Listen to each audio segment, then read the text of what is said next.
Doing a PhD teaches you a lot of self-reliance, but also the places where you don't have to be self-reliant. So knowing that in the context of Scripts, there are these people that I can reach out to, my colleague, the people in my cohort, but also my advisor, postdocs that I have worked with in different capacities. So I have a certain level of responsibility that I can also use, which is quite a privilege. And then the places where I can also ask for help, which is another kind of privilege. And to balance that finding that out in the last year has already been a personal journey that I've enjoyed immensely.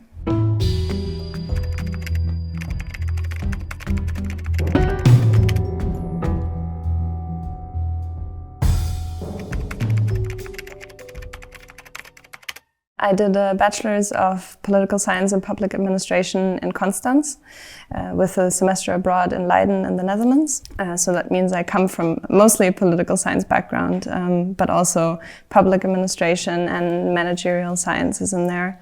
And that was quite interesting for me to sort of get the really broad view of things, not just focused on government, but also the implementation of laws and how that can go right or wrong. And then I did a master's in political science here at the FU in Berlin, which solidified my interest in applying a gender perspective to political science research questions. In my dissertation, I'm going to focus on sort of the intersection between what has been often discussed in the literature, namely the ideological link between gender and nationalism, as a nation is something that is shaped by ideas about masculinity mainly, and a position of women that is set aside in something specific, and a role that is sort of the mother, the reproducer. And I want to look at how that ideological level influences personal identities, because obviously it does have an effect. And I applied to a project, not to the graduate school, because I was writing a term paper on gendered perspectives on secessionist conflicts, and Tobias Berger pointed out that this project about Catalonia was going to take place. Gender Borders Memory is about researching the conflict in Catalonia from a political science and historical perspective, while using gender as a lens to understand what is going on. Mainly it's about the memories that go into shaping this narrative of why Catalonia should be an independent state or not.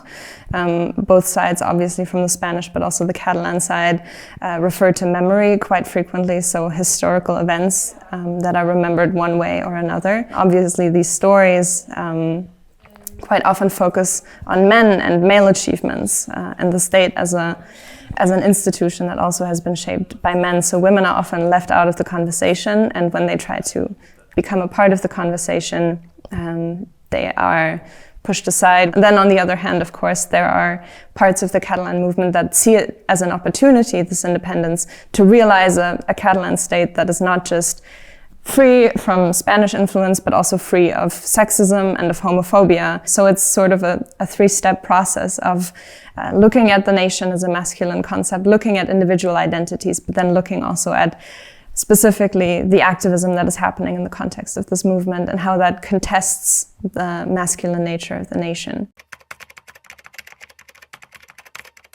It's quite diverse, and I think for me that's the fun part, because I work together with a historian. So quite often I talk about theory, and my colleague Tobias will talk about the sources that he uses, and then we try to meet in the middle somehow, because I will not start from the data, I will start from the theory.